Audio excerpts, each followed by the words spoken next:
Good morning.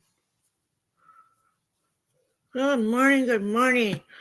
Good morning, Lily. My twin sister.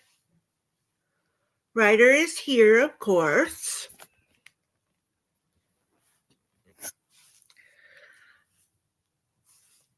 He is always where I am. So, unless if I'm at work, that is. Yeah. He is quite the cuddle bug. He loves to cuddle all day. He loves the cuddles all day. Yeah. So it is Tuesday, another AA day. I hope everybody had a wonderful Thanksgiving. I went and had pot roast and potatoes and carrots and onions and rutabagas with my parents and my oldest son and my niece slash sister. She is that because my sister is her birth mother and my parents adopted her. So she's both. She's got a double role. um, but yeah. So if you're new here, welcome. Please be mindful of the people in the chat and the comments. Just because they leave a comment or they're talking in the chat does not mean that they are the alcoholic. They might be here to support my channel or help learn ways to help a family member or a friend. So just be mindful of that and don't harass them or bully them or be rude or judge them. That's all I ask. So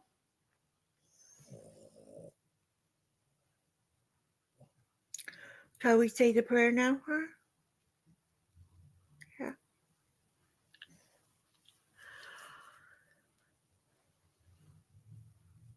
God, grant me the serenity to accept the things I cannot change, the courage to change the things I can, and the wisdom to know the difference.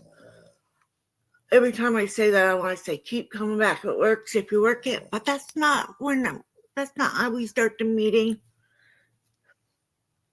My name is Mr. Love. So I always put in the description, except for on the Facebook side, what we're reading and what page we are on. And I get the Steps and Traditions out of the front of the Steps and Traditions book. Okay, thank you, sis.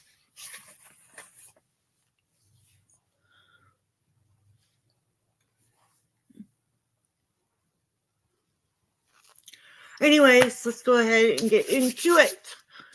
1. We admitted we were powerless over alcohol, that our lives had become unmanageable. 2. Came to believe that a power greater than ourselves could restore us to sanity. 3. Made a decision to turn our will and our lives over to the care of God as we understood Him.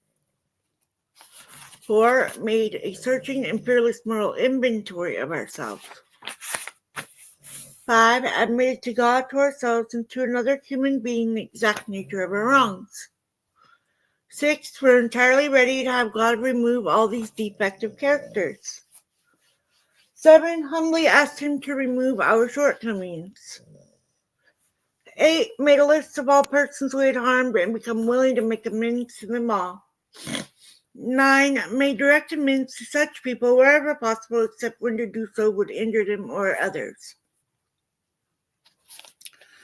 10. Continue to take personal inventory and when wrong, promptly admit it. 11. Sought through prayer and meditation to improve our conscious contact with God as we understood Him, praying only for knowledge of His will for us and the power to carry that out.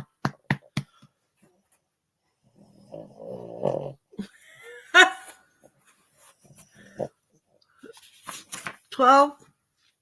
Having had a spiritual awakening as a result of these steps, we tried to carry this message to alcoholics and to principally practice these principles in all our affairs. Hi, Tony. You're on both, huh? So we are reading a big book, and mine is a 4th edition, so yours might be on a different page. But we are on chapter 11, A Vision for You. And in my book, it's on 151. Like I said, it might be different on your book.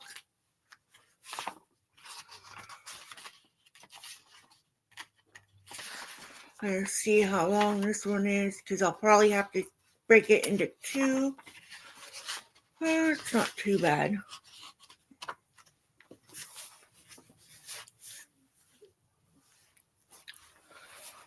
A vision for you. For most normal folks, drinking means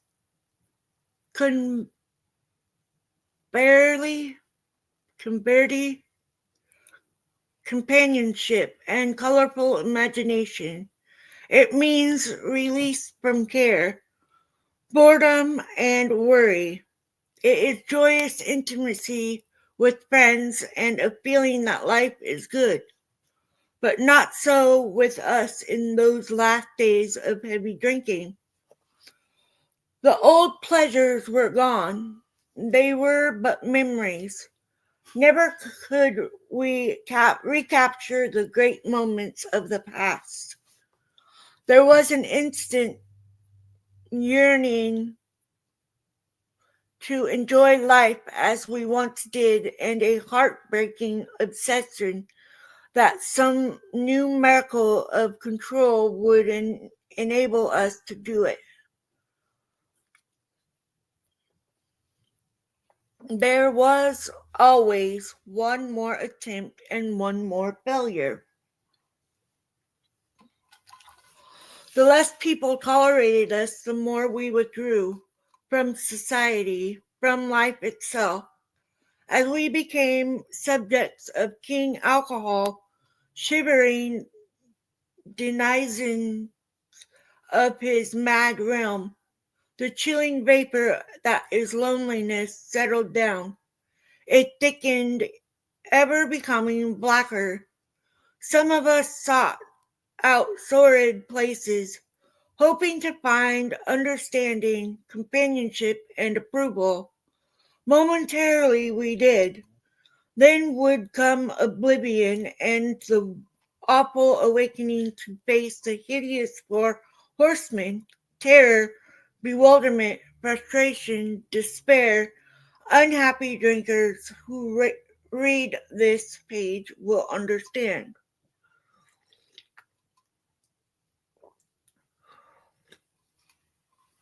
It's hot. I just got it. Now and then a serious drinker, being dry at the moment, says, I don't miss it at all. Feel better, work better, having better time, an ex-problem drinkers. We smile at each or at such a sally. We know our friend is like a boy whistling in the dark to keep up his spirits. He fools himself. Inwardly, he would give anything to take half a dozen drinks and get away with them.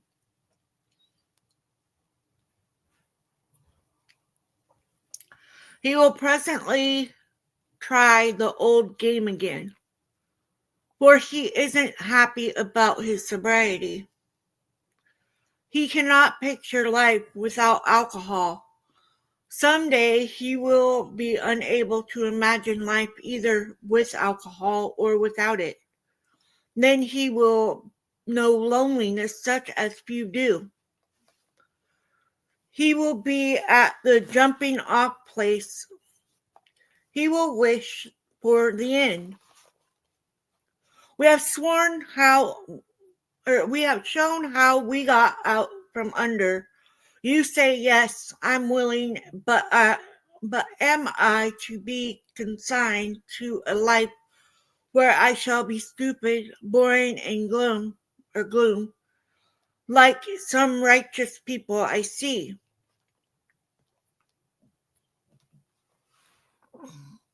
Thank you, sis.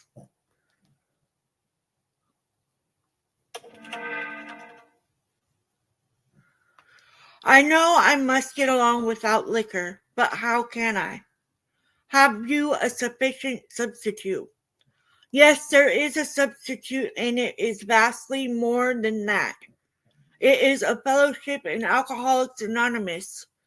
There you will find release from care, boredom, and worry. Your imagination will be fired. Life will mean something that lasts. The most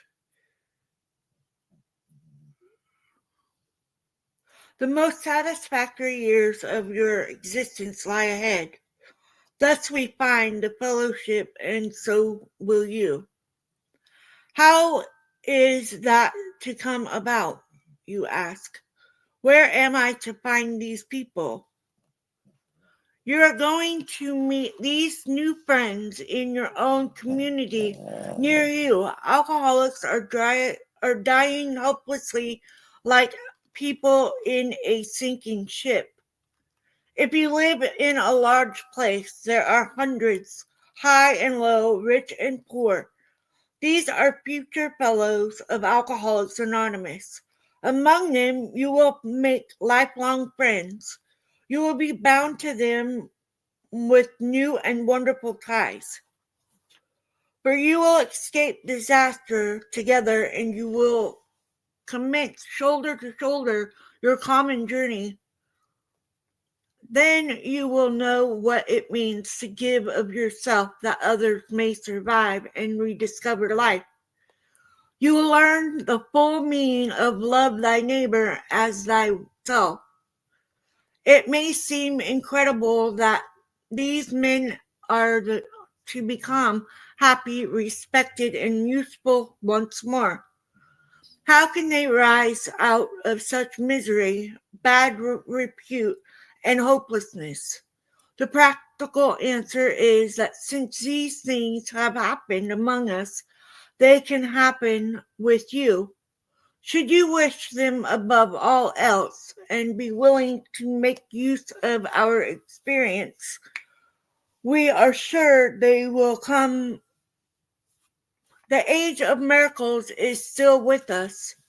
Our own recovery proves that.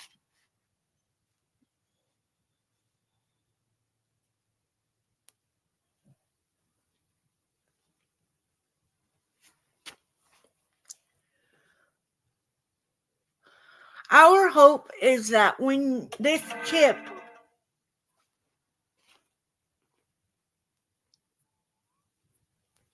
just a second.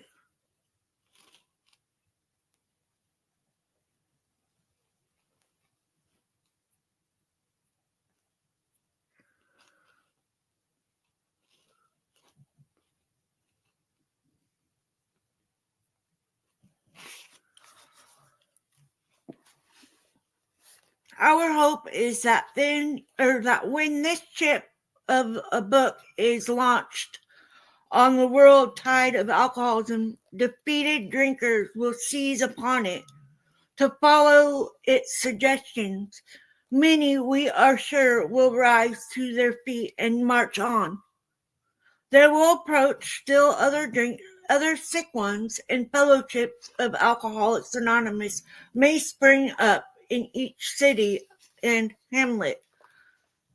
Havens for those who must find a way out. In this chapter, working with others, you gather an idea of how we approach and aid other to health. Suppose now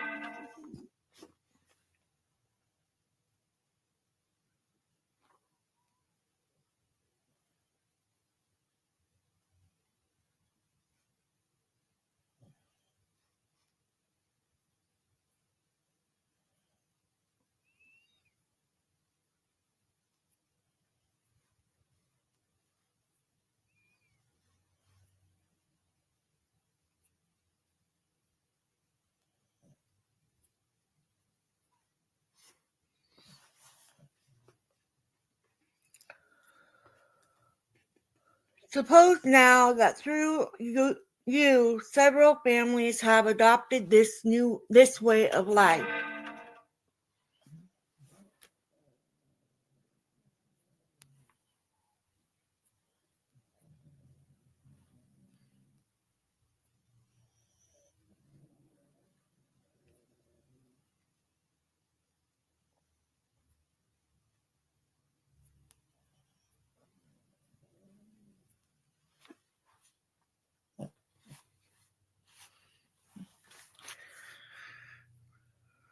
You will want to know more of how to process from that point. Perhaps the best way of treating you to a glimpse of your future will be to describe the growth of the fellowship among us. Here is a brief account.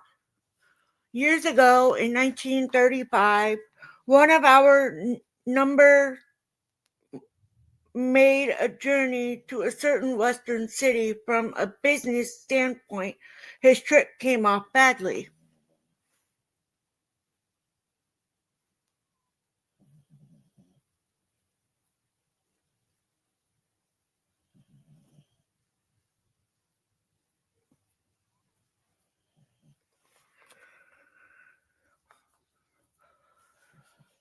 From a business standpoint, his trip came off badly. Had he been successful in his enterprise, he would have been set on his feet financially, which at the time seemed vitally important. But his venture wound up in a lawsuit and bogged down completely. The proceeding was shot through with much hard feeling and controversy. Bitterly discouraged, he found himself in a strange place, discredited and almost broke. Still physically weak and sober but a few months, he saw that his predicament was dangerous. He wanted so much to talk with someone, but whom? One dismal afternoon, he paced a hotel lobby, wondering how his bill was to be paid.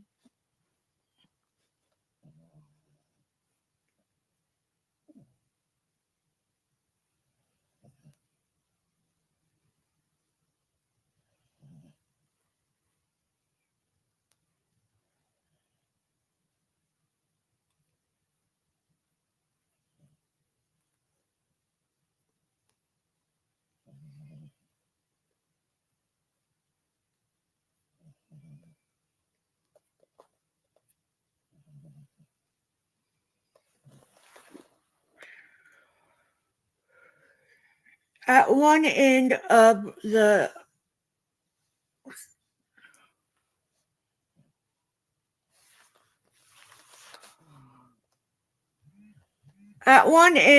room stood a glass-covered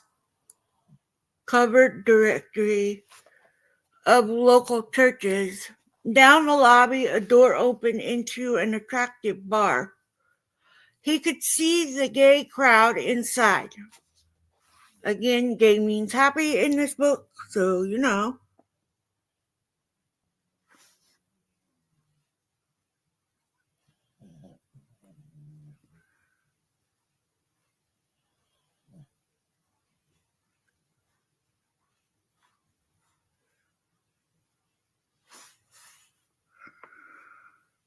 My sister's asking what's going on because my phone keeps going off.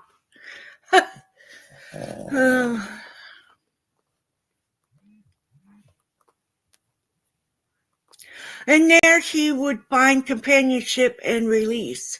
Unless he took some drinks, he might not have the courage to scrape an acquaintance and would have a lonely weekend. Of course, he wouldn't drink. But why not sit, hopefully, at a table, a bottle of ginger ale before him?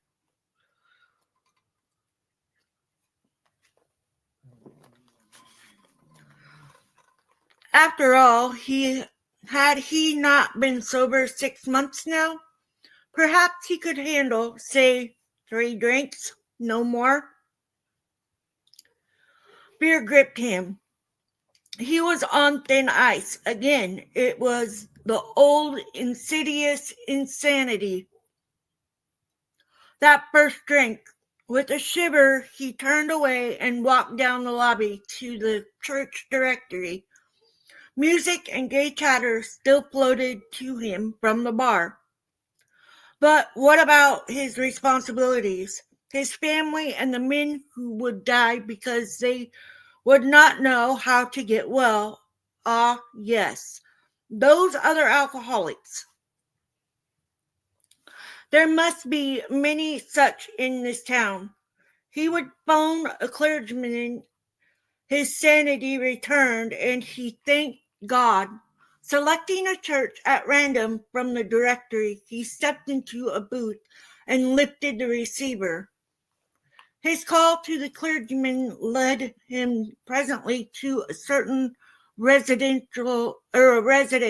at the town or of the town, who, though formerly able and respected, was then nearing the nadir of alcoholic despair.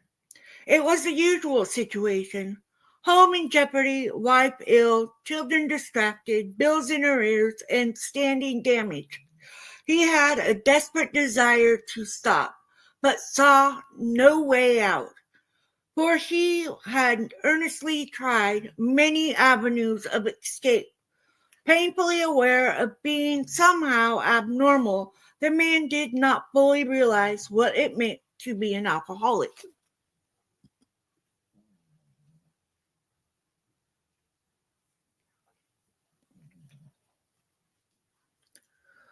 When our friend related his experience, the man agreed that no amount of willpower he might muster could stop his drinking for long. A spiritual experience, he conceded, was absolutely necessary, but the price seemed high upon the basis suggested. Really, got to snore during my live stream?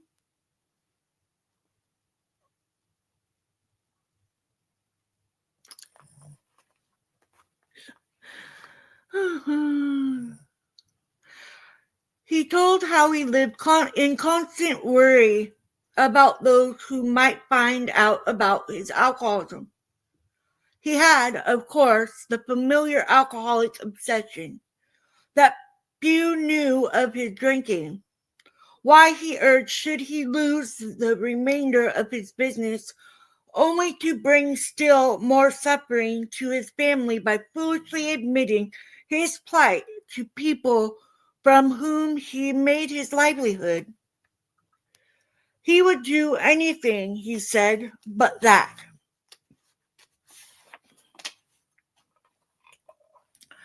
Being intrigued,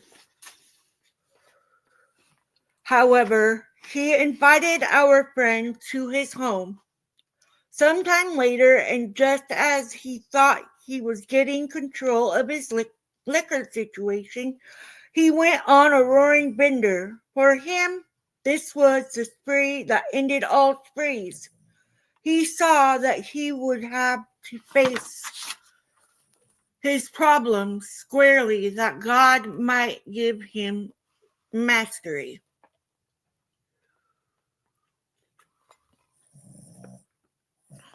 Hi, Cheryl.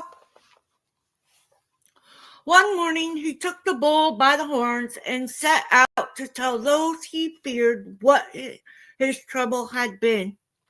He found himself surprisingly well received and learned that many knew of his drinking. Stepping into his car, he made the rounds of people he had hurt.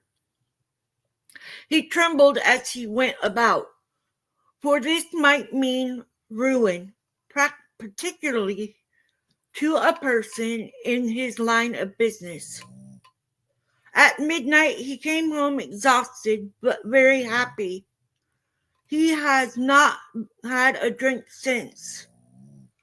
As we shall see, he now means a great deal to his community, and the major liabilities of 30 years of hard drinking had been repaired in 4. But life was not easy for the two friends. Plenty of difficulties presented themselves. Both saw that they must keep spiritually active. One day, they called up the head nurse of a local hospital. They explained their need and inquired if she had a first-class alcoholic prospect. She replied, "Yes, we've got a corker. He's just beaten up a couple of nurses. Goes off his head completely when he's drinking. But he's a grand chap when he's sober. Though he's been in here 8 times. Well-known lawyer in town. 8 times in the last 6 months, sorry. Understand he was once a well-known lawyer in town. But just now we've got him strapped down tight."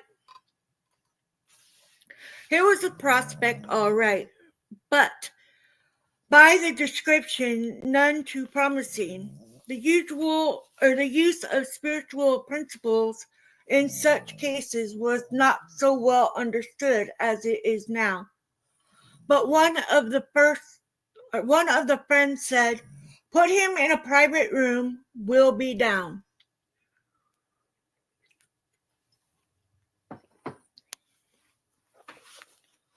Two days later, a future fellow of Alcoholics Anonymous stared glassily at the strangers beside his bed. "Who are you fellows, and why this private room?"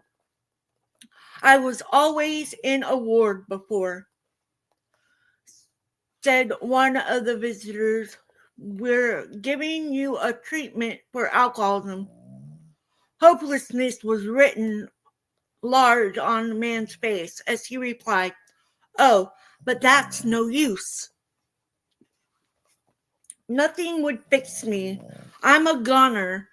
The last 3 times I got drunk on the way home from here. I'm afraid to go out the door. I can't understand it." For an hour, the two friends told him about their drinking experience. Over and over he would say, "That's me. That's me. I drink like that." The man in the bed was told of the acute poisoning from which he suffered, how it deteriorates the body of an alcoholic and warps his mind. There was much talk about the mental state preceding the first drink. "Yes, that's me," said the sick man. "The very image. You fellows know your stuff all right, but I don't see what good it'd do. You fellows are somebody I was once, but I'm a nobody now. From what you tell me, I know more than ever. I can't stop." At this, both the visitors burst into laughter. Said the future fellow anonymous, "Damn little to laugh about that, I can see." The two friends spoke of their spiritual experience and told him about the course of action they carried out. He interrupted, "I used to be strong for the church, but that won't fix it. I prayed to God on hangover mornings and sworn that I'd never touch another drop, but by 9 o'clock I'd be boiled as an owl." Next day found the prospect more receptive. He had been thinking it over. "Maybe you're right," he said. "God ought to be able to do anything."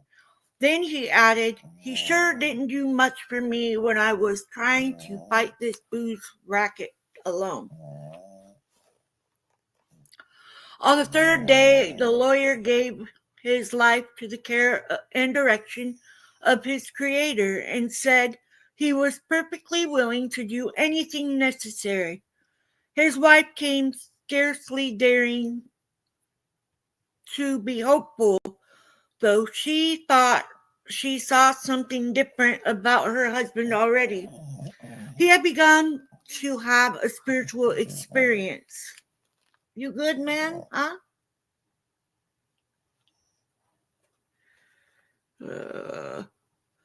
That afternoon, he put on his clothes and walked from the hospital a free man. He entered a political campaign, making speeches, frequenting men's gathering places of all sorts, often staying up all night. He lost the race, but only a narrow margin. But he had found God, and in finding God, he found himself. That was in June 1935. He never drank again. He too has become a respected and useful member of his community. He has helped other men recover and is a power in the church from which he was long absent. So you see, there were 3 alcoholics in that town who now felt they had to give to others what they had found or be sunk. After several failures to find others, a 4th turned up. He came through an acquaintance and had heard the good news. He proved to be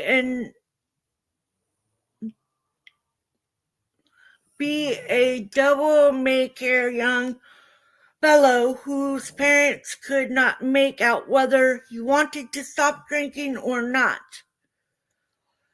They were deeply religious people, much shocked by their son's refusal to have anything to do with the church. He suffered horribly from his sprees, but it seemed as if nothing could be done for him. He consented, however, to go to the hospital where he accompanied the very room recently vacated by the lawyer. He had 3 visitors. After a bit, he said, "The way you fellows put this spiritual stuff makes sense. I'm ready to do business. I guess the old folks were right after all." So 1 more was added to the fellowship. All this time, our friend of the hotel lobby incident remained in that town. He was there 3 months. He now returned home, leaving behind his first acquaintance, the lawyer, and the devil-may-care chap. These men had found something brand new in life, though they knew they must help other alcoholics if they would remain sober. That motive became secondary. It was transcended by the happiness they found in giving themselves for others. They shared their homes, their slender resources, and gladly devoted their spare hours to fellow sufferers. They were willing by day or night to place the new man in the hospital and visit him afterward. They grew in number. They experienced a few distressing failures, but in those cases, they made an effort to bring the man's family into a spiritual way of living, thus relieving much worry and suffering. A year and 6 months later, these 3 had succeeded with 7 more. Seeing much of each other, scarce an evening passed that someone's home did not shelter a little gathering of men and women, happy in their release and constantly thinking how they might present their discovery to some newcomer. In addition to those casual get-togethers, it became customary to set apart 1 night a week for a meeting to be attended by by anyone or everyone interested in a spiritual way of life. Aside from fellowship and sociability, the prime object was to provide a time and place where new people might bring their problems. outsiders became interested. One man and his wife placed their large home at the disposal of his strangely assorted crowd. This couple has since become so fascinated that they have dedicated their home to the work. Many a distracted wife has visited this house to find loving and understanding companionship among women who knew her problem, to hear from the lips of their husbands what had happened to them, to be advised how her own wayward mate might be hospitalized and approached when next he stumbled. Many a man, yet dazed from his hospital experience, has stepped over the threshold of that home into freedom. Many an alcoholic who entered there came away with an answer. He succumbed to that gay crowd inside who laughed at their own misfortunes and understood his. Impressed by those who visited him at the hospital, he capitulated entirely when later in an upper room of his house he heard the story of some man whose experience closely tallied with his own. The expression on the face of the women, that indefinable something in the eyes of the men, the stimulating and electric atmosphere of the place conspired to let him know that there was haven at last, or haven at last, whatever the word is. The very practical approach to his problem, the absence of intolerance of any kind, the informality, the genuine democracy, the uncanny understanding which these people had were irresistible. He and his wife would leave elated by the thought of what they could now do for some stricken acquaintances and his family. They knew they had a host of new friends. It seemed they had known these strangers always. They had seen miracles, and one was to come to them. They had visioned the great reality, their loving and all-powerful Creator. Now this house will hardly accommodate its weekly visitors, for they number 60 or 80 as a rule. Alcoholics are being attracted from far and near. From surrounding towns, families drive long distances to be present. A community 30 miles away had 15 fellows of Alcoholics Anonymous. Being a large place, we think that someday its fellowship will number by hundreds. But life among Alcoholics Anonymous is more than attending gatherings and visiting hospitals, clearing up old scrapes, helping to settle family differences, explaining the disinherited son to his irate parents, lending money and securing jobs for each other. When justified, these are everyday occurrences. No one is too discredited or has sunk too low to be welcome. Accordingly, if he means business, social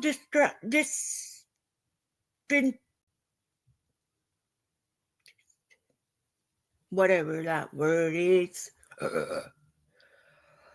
petty rivalries and jealousies, these are laughed out of countenance. Being wrecked in the same vessel, being restored and united under one God, with hearts and minds attuned to the welfare of others. The things which matter so much to some people no longer signify much to them. How could they? Under only slightly different conditions, the same thing is taking place in many eastern cities. In one of these, there is a well known hospital for the treatment of alcoholics and drug addiction. 6 years ago, one of our members was a patient there. Many of us have felt for the first time the presence and power of God within its walls. We are greatly indebted to the doctor in attendance there, for he, although it might prejudice his own work, has told us of his belief in ours. Every few days, this doctor suggests our approach to one of his patients. Understanding our work, he can do this with an eye to selecting those who are willing and able to recover on a spiritual basis. Many Eastern cities, there are informal meetings such as we have described to you, where you may now see scores of members. There are the same fast friendships. There is the same helpfulness to one another as you find among our Western friends. There is a good bit of travel between East and West, and we foresee a great increase in this helpful interchange. Someday we hope that every alcoholic whose journeys will find a fellowship of Alcoholics Anonymous at his destination. To some extent, this is already true. Some of us are salesmen and go about. Little clusters of 2s and 3s and 5s of us have sprung up in other communities, though contact with our two larger centers, those of us who travel drop in as often as we can. This practice enables us to lend a hand at the same time, avoiding certain alluring distractions of the road, about which any traveling man can inform you. Thus we grow, and so can you. Though you might but one man with this book in your hand, we believe and hope it contains all you will need to begin. We know what you are thinking. You are saying to yourself, I'm jittery and alone. I couldn't do that, but you can. You forget that you have just now tapped a source of power much greater than yourself to duplicate with such backing what we have accomplished in only a matter of willingness, patience, and labor. We know of an AA member who was living in a large community. He had lived there but a few weeks when he found that the place probably contained more alcoholics per square mile than any city in the country. This was only a few days ago. At this writing, 1939, the authorities were much concerned. He got in touch with a prominent psychiatrist who had undertaken certain responsibilities for the mental health of the community. The doctor proved to be able and exceedingly anxious to adopt any workable method of handling the situation, so he inquired, what did our friend have on the ball? Our friend proceeded to tell him, and with such good effect, that the doctor agreed to a test among his patients and certain other alcoholics. For a clinic which he attends, arrangements were also made with the chief psychiatrist of a large public hospital to select still others for the stream of misery which flows through that institution. So our fellow worker will soon have friends galore. Some of them may sink and perhaps never get up. But if our experience is a criterion, more than half of those approached will become fellows of Alcoholics Anonymous.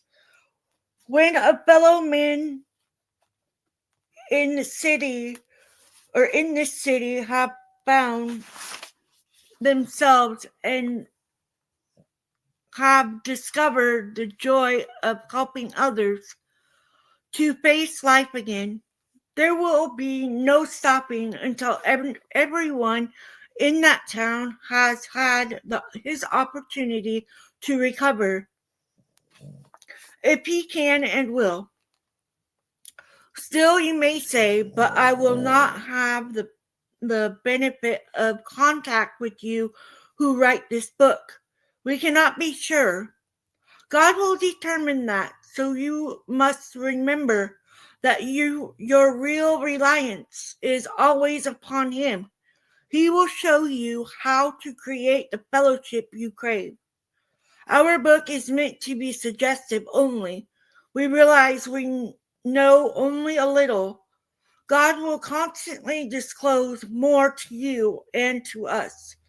Ask Him in your morning meditation what you can do each day for the man who is still sick. The answers will come. In your own house is in order. But obviously you cannot transmit something you haven't got. See to it that your relationship with Him is right, and great events will come to pass for you and countless others. This is the great fact of us. Abandon yourself to God as you understand God. Admit your faults to Him and to your fellows. Clear away the wreckage of your past. Give freely, and what you find, and join us.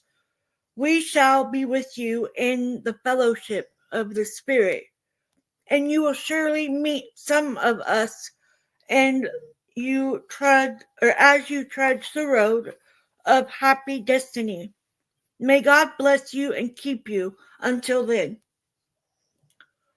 And then Thursday we'll go into the personal stories. But this is what AA is for. It's what we are taught to do for others. That is service work. And so that's why I do these meetings here, is because I got that gift for free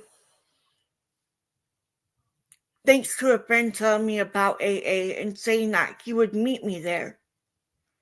Now, it was not my first time going to a meeting. I was little when I went to my first meeting. Because my birth father was an alcoholic.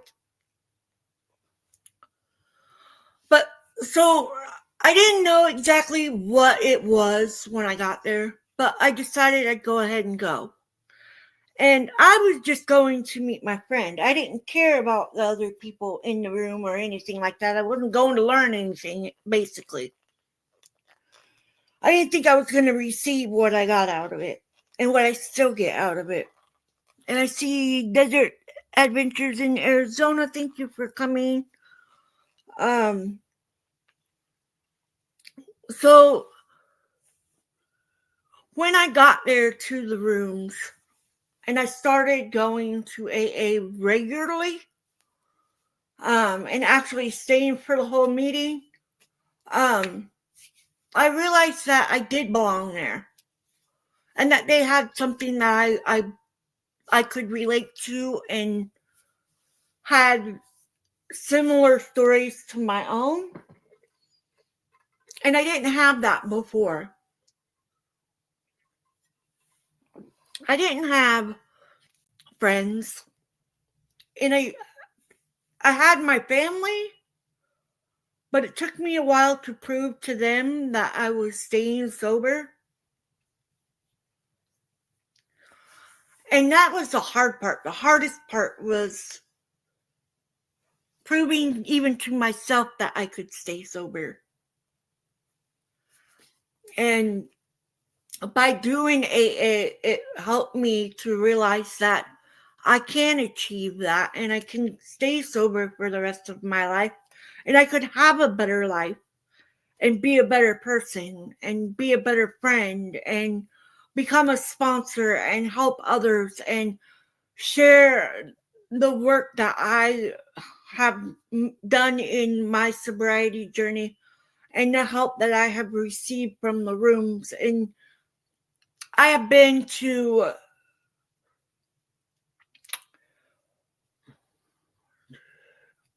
So I went to a meeting in Southern Oregon. I've been to a meeting in my hometown. I've been to a meeting on Mount Hood. I went to a round the clock meeting that I didn't stay the whole time for, but it was my first time being in a place with that many other recovering alcoholics. It was a huge meeting of people from everywhere, and I was so amazed at all the people that I became friends with and acquaintance with that understand how it is to not trust yourself to stay sober. And at that point in my sobriety, I had finally stopped having so many of those dreams. But when I first got sober, I did have quite a few of those dreams. A lot. It was a lot. And when I first got sober, it was really hard to however you say that word. I felt like I had actually done it, and I hadn't. And that scared me because I didn't want. My whole thing was once I got sober the second time, I didn't want to have to ever start over again. And every time I'd have that dream, I'd feel like, crap, now I gotta start over again. Because that's what I was thinking in my sleep. Like I had really gone and gotten drunk. But I hadn't. I'd been asleep. And it takes a bit to get over that. And the pink cloud is for real. I am not lying, man. That pink cloud stays a while. And once I got that spiritual awakening, there is something bigger than me that can, help me move this stress along and stay sober. It's been worth it every day. Watch your feet, man. Watch your feet. I got the dog right here. He's like sleeping right there. I'll show you too. So hold on. Don't get dizzy.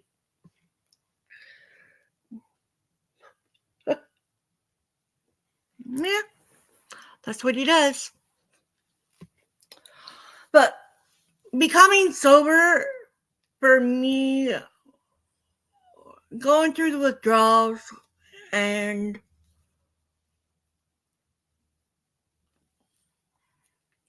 the shakes, the sweats, the misery I felt,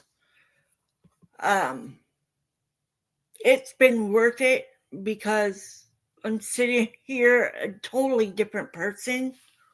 You can ask my family. I am not who I was back then, and I don't plan on ever going back to that person because that person had not a care in the world and only wanted one thing, and that was the liquor. Any way I could get drunk, that was what I wanted. Not anymore. I'd rather be sober and know what's going on and feel my real feelings and stuff.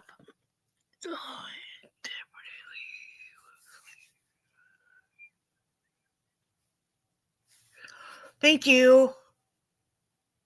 Yeah, he snores a lot. And he's loud. Yeah, he's coming out of his shell slowly but surely. He's starting to get to where he plays, and he plays with Pippi now, and he's not scared or intimidated by her, because she is a bigger dog. And I'm so happy I got him, and I will never forget the day that I got him. I was at work, but I got him on my 11th sobriety birthday, and he has definitely been a light for me. I have called him Copper. I missed my other two boys. But he is definitely,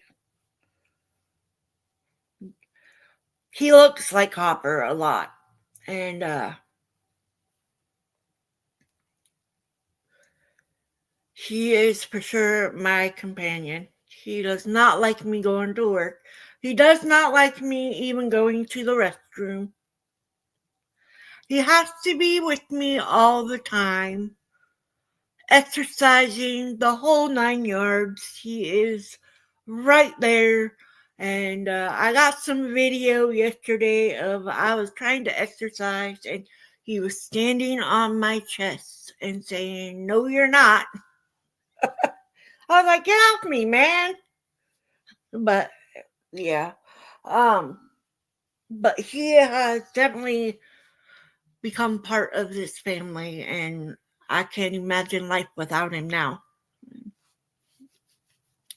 He's my bud. My baby bud. Oh, yeah.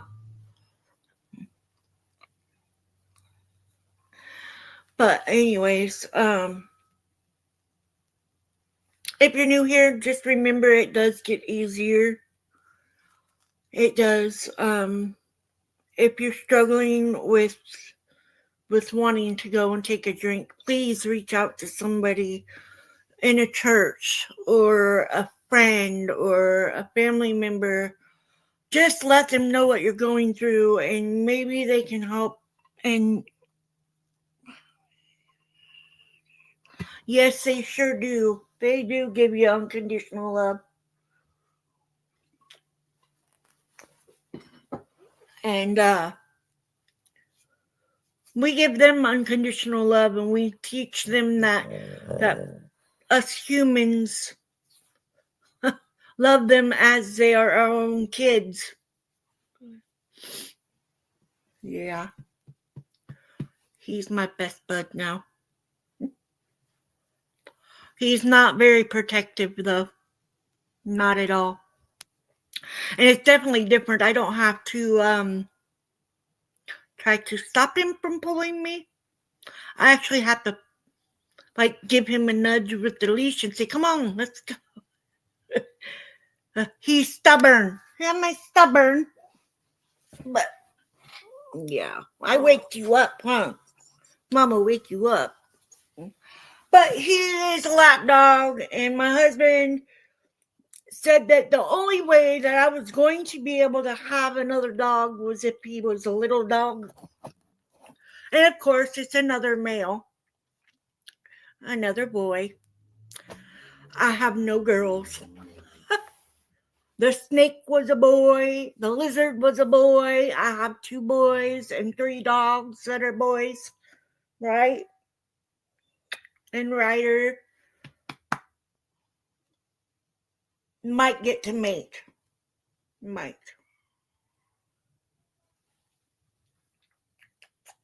He's purebred, so I don't know yet. Don't know yet. But anyways, so that's the meeting. Like I said, next on Thursday, I'll be live at 7 p.m. Pacific Standard Time for AA, and we will be getting into, I think the first story is Bill's, if I'm correct. Pioneers of AA. Oh, it's Bob's story. Dr. Bob. That's right. Dr. Bob is first, and these stories a lot of people can relate to, and it has helped me to stay sober. So, thank you. He is a cutie. Yeah, he's a cutie. Yeah.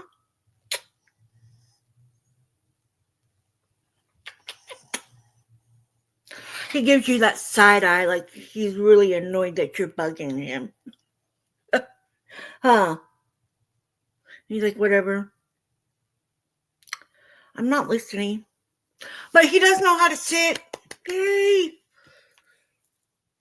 You have to kind of get loud, but he sits. Anyways, I'm going to go ahead and let you guys go. Let's do the serenity prayer and be on our way for the day. I got to take him out again. Huh? Do you need to go out again here in a minute? Huh? He's like, what? What'd you say, Mom? Huh? Yeah. All right. God, grant me the serenity to accept the things I cannot change, the courage to change the things I can, and wisdom to know the difference. Keep coming back. It works if you work it. Huh? Love you guys. Be safe out there.